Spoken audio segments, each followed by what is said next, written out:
Morning friends, मैं नुपुर तेजस्वी आप सभी का स्वागत करती हूँ हमारे शो डेली डोज पर। आज हम 19 जून के जितने भी करंट अफेयर्स हैं उनके बारे में डिस्कस करेंगे, साथ ही उनकी डिटेल जानकारी भी देंगे। आज की पीडीएफ फाइल इस वीडियो के डिस्क्रिप्शन बॉक्स से डाउनलोड कर सकते हैं और डेली के पीडीएफ के लिए हमारे टेलीग्राम ग्रुप को ज्वाइन कीजिए, जिसकी लिंक हमारे वीडियो के डिस्क्रिप्शन बॉक्स पर दिया गया। तो चलिए शुरू करते हैं आज के करंट अफेयर्स। आज का हमारा पहला क्वेश्चन है, ऑटिस्टिक प्राइड डे निम्न में से किस दिन मनाया जाता है? इसका आंसर है ए। आंसर सही है, 18 जून को मनाया जाता है। ऑटिस्टिक प्राइड डे मनाया जाता है 18 जून को और इसे ऑटिज्म के नाम से भी जाना जाता है। ऑटिज्म अथवा ऑटिज्म स्पेक्ट्रम डिसऑर्डर का एक किस्म विकासात्मक विकार है। ऑटिज्म से संबंधित जो लक्षण होते हैं बच्चों के शुरुआती 3 से 4 वर्ष में दिखाई देता है। ऑटिज्म से प्रभावित बच्चा सामाजिक व्यवहार या संचार से कुछ कठिनाइयां अनुभव करता है और वे अक्सर बार बार दोहराने वाले कार्य करता है। ऑटिज्म से जो ग्रसित बच्चा होता है, कोई भी काम को वह बार बार दोहराने वाले कार्य करता है। और साथ ही बता दें कि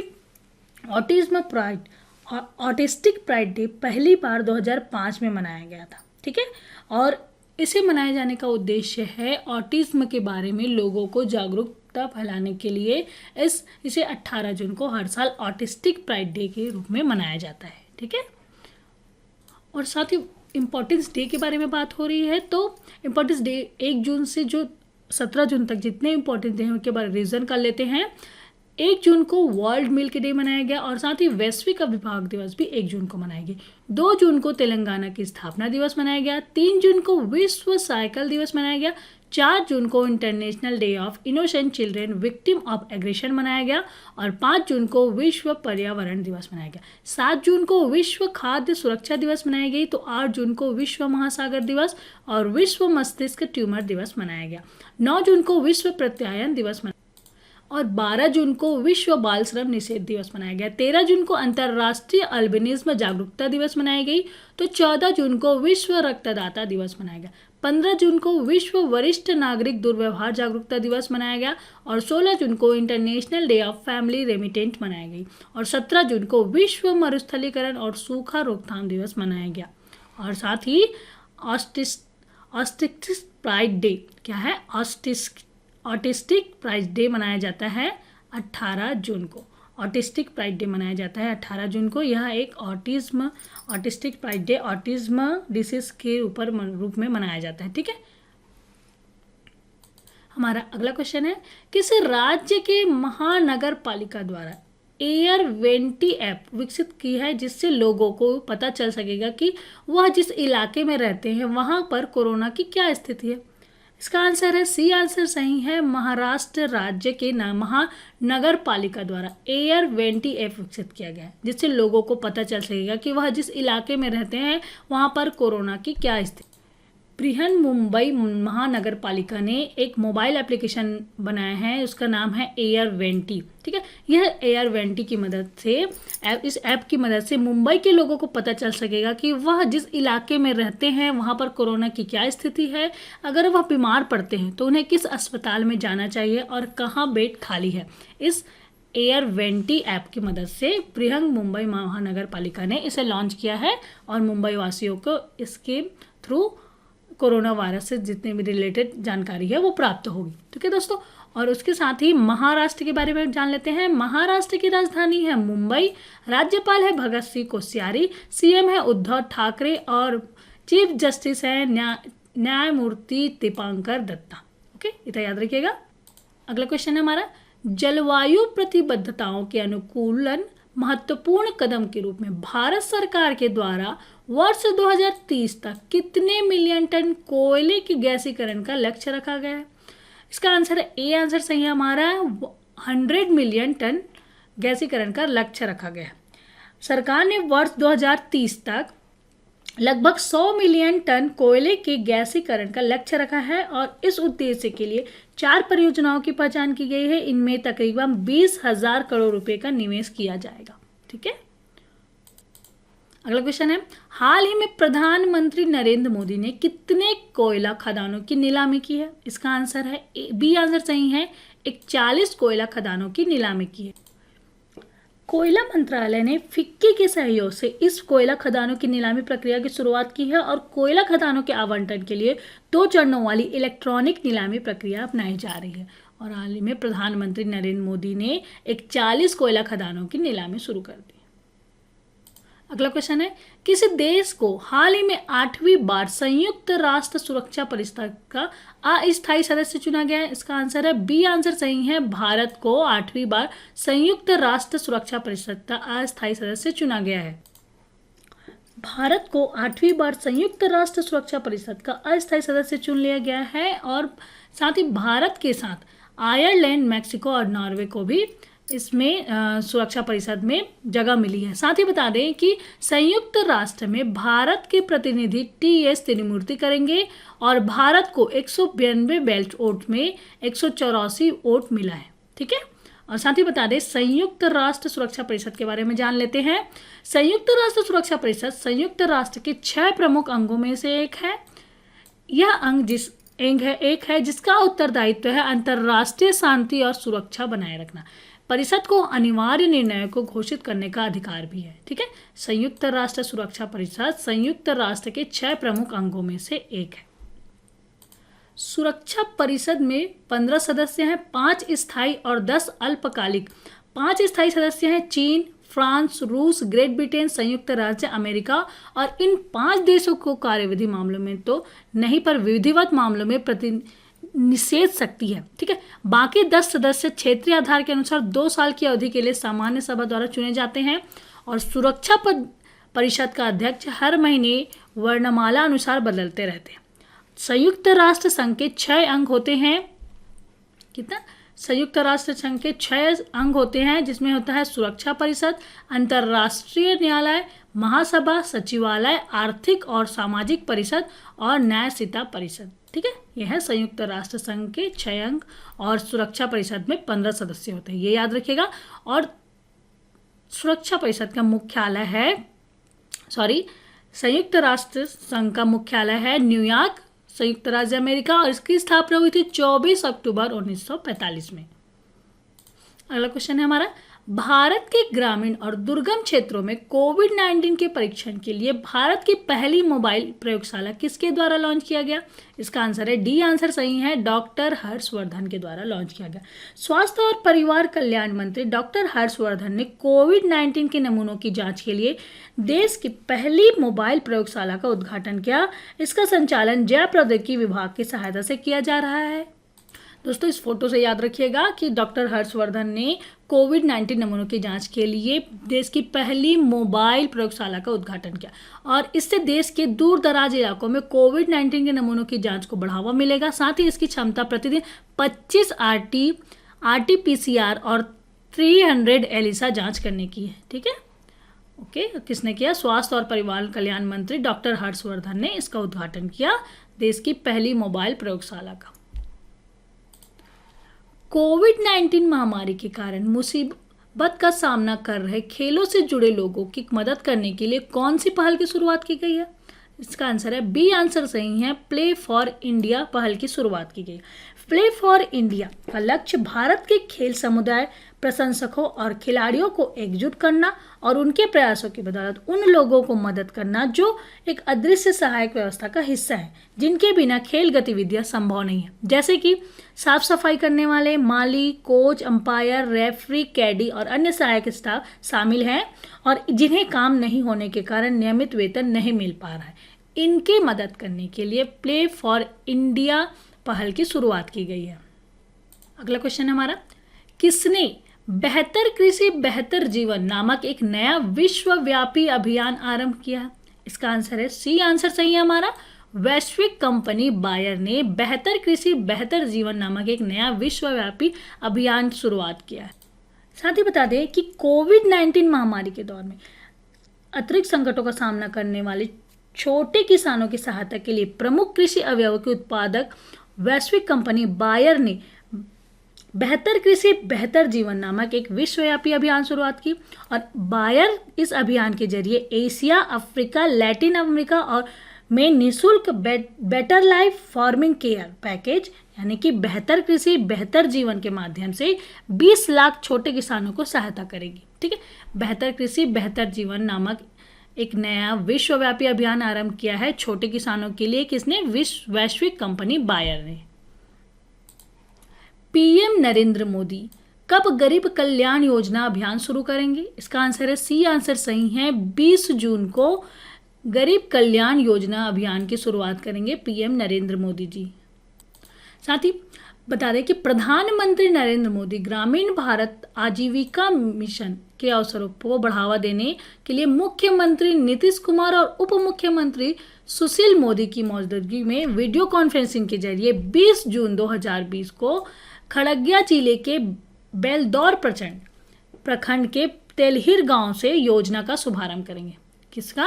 प्रधानमंत्री गरीब कल्याण रोजगार अभियान की शुरुआत करेंगे 20 जून को खगड़िया जिले के बेलदौर प्रखंड के तेलिहर गांव से इसकी शुरुआत करेंगे और 125 दिन का यह अभियान रहेगा। यह अभियान 125 दिनों का रहेगा जिसमें प्रवासी मजदूरों को रोजगार मुहैया कराना और देश के ग्रामीण क्षेत्रों में बुनियादी ढांचा खड़ा करने के लिए 25 अलग अलग तरह के कार्य किए जाएंगे।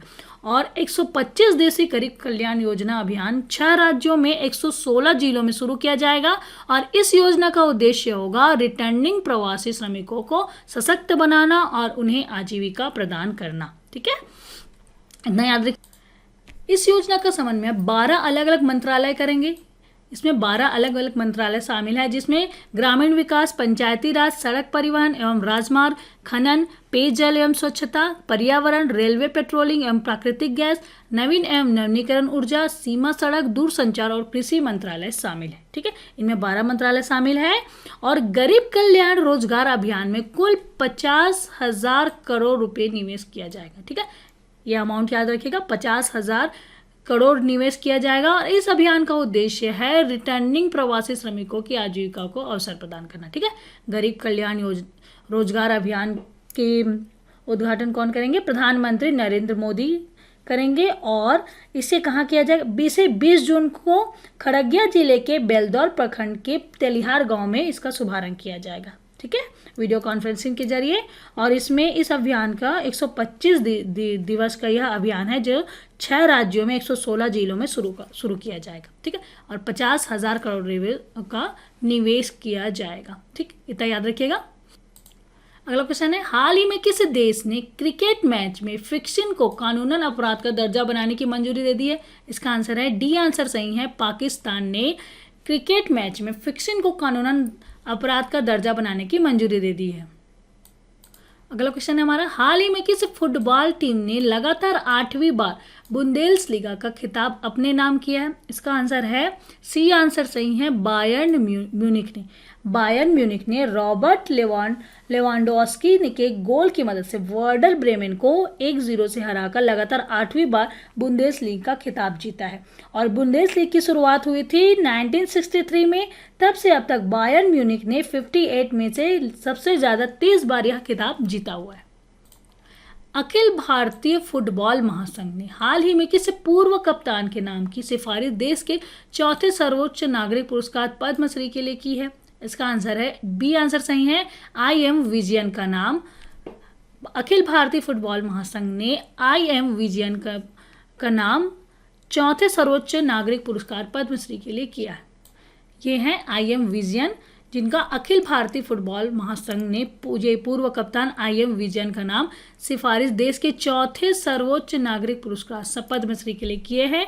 और बता दें कि पूर्व भारतीय स्ट्राइकर विजयन ने भारत के लिए 90 के दशक में पदार्पण करने के बाद 79 मैचों में 40 गोल दागे। उन्हें 2003 में IM विजयन को 2003 में अर्जुन पुरस्कार दिया गया था। ठीक है, और साथ ही बता दें 3 बार AIFF player of the year रहे विजयन को देश के सबसे कुशल फुटबॉलरों में से एक माना जाता है।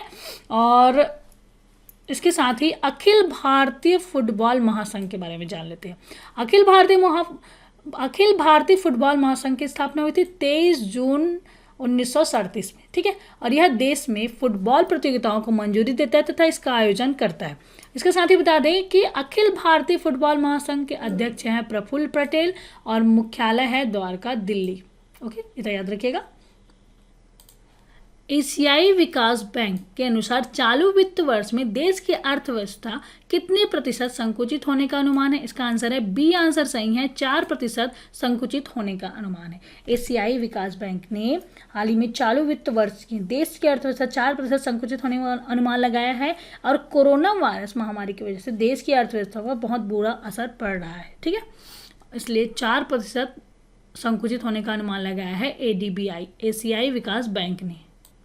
साथ ही एशियाई विकास बैंक के बारे में जान लेते हैं। ADB एक क्षेत्रीय विकास बैंक है जिसका उद्देश्य एशिया में सामाजिक और आर्थिक विकास को बढ़ावा देना।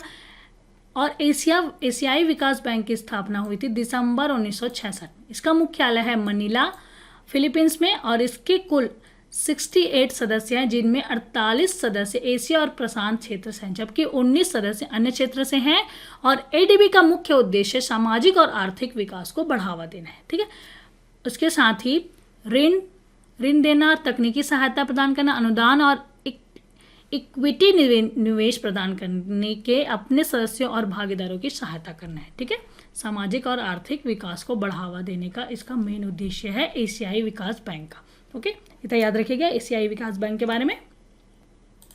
75वीं संयुक्त राष्ट्र महासभा के अध्यक्ष के रूप में वोल्कान बोजकीर को निर्विरोध चुना गया है। वह किस राष्ट्र का है? उनका नाम है, सी आंसर सही है, तुर्की राष्ट्र से हैं वोल्कान बोजकीर। ये हैं वोल्कान बोजकीर, ये तुर्की राष्ट्र से हैं। संयुक्त राष्ट्र महासभा ने हाल ही में तुर्की के राजनयिक वोल्कान बोजकीर को सितंबर में 75वें जनरल डिबेट में पहले अपना अध्यक्ष चुना है। और गुप्त मतदान में बोजकीर को पद के लिए निर्विरोध थे और को 11 मतों के समर्थन में 178 मतपत्र प्राप्त हुए, ठीक है। ये हैं वोल्कान बोजकीर जो कि तुर्की देश से है, ठीक। और तुर्की के बारे में जान लेते हैं। तुर्की की राजधानी है अंकारा और मुद्रा है नई तुर्किश लीरा और राष्ट्रपति हैं रिसेप तय्यिप इर्दोगान, ठीक है। ये यूरेशिया का एक देश है तुर्की और इसकी राजधानी अंकारा और राष्ट्रपति हैं रिसेप तय्यिप इर्दोगान। ओके, इतना याद रखिएगा।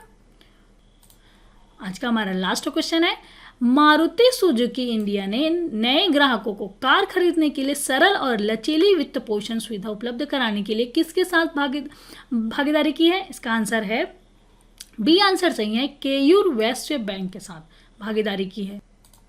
मारुति सुजुकी ने केयूर वैश्य बैंक के साथ भागीदारी की है।